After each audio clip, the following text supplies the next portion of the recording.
This week we're looking at the big four banks in the country. 3 of the 4 will report their earnings this Friday, with the 4th, the Bank of America, reporting next Monday. Today, a look at the bad boy of the big 4 banks, Wells Fargo. As you no doubt have heard, Wells Fargo is facing potentially the largest fine ever from the Consumer Financial Protection Bureau. This will no doubt be a prime topic of conversation when Wells Fargo holds their quarterly earnings report tomorrow. I expect to hear lots of questions directed squarely at Wells Fargo's senior management about the impact of this action on the bank. Now, later in the podcast, I'll give you the details on how you can participate in the webcast directly from your internet device.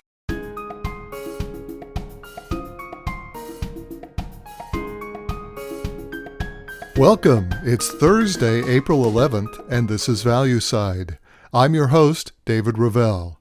Now, our analysis today should not be considered a recommendation either to buy or to sell this or any related security.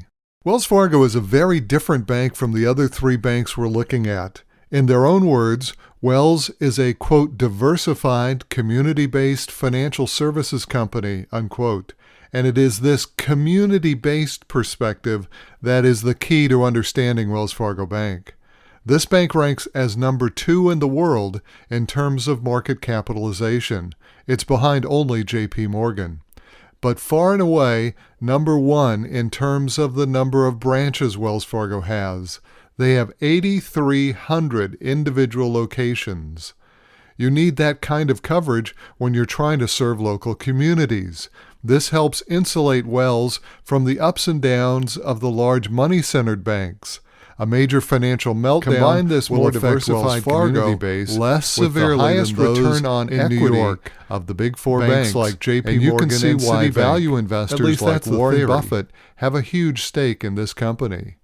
The problem arises when Wells Fargo is found guilty of unethical and illegal sales practices, particularly in their consumer lending divisions such as car loans and mortgages.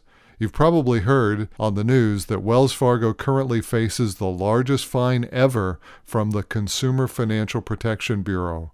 I've seen estimates as high as $1 billion fine.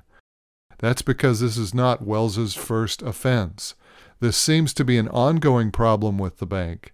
It is as if the sales culture has at its heart an incentive to go over the line. And here, I think, is where that community-based banking model may experience some real problems.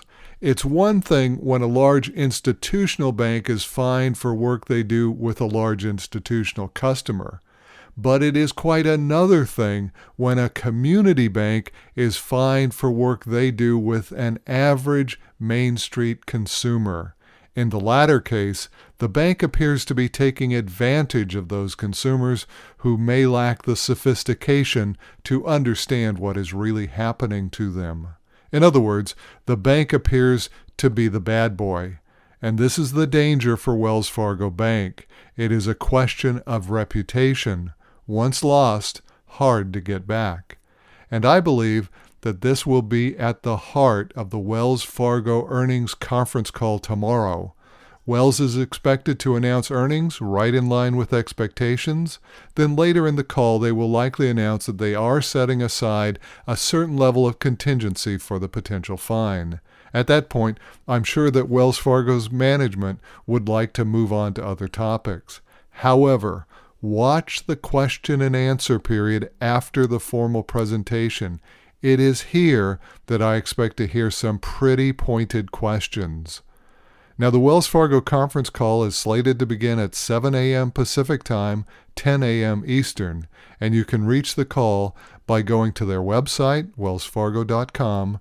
The Investor Relations button is in the About Us section found at the bottom of their first page. This should be a very exciting call. And that brings you up to date on Wells Fargo's quarterly earnings report and corporate announcements. We'll be back tomorrow to review the Bank of America, which also has been so much in the news.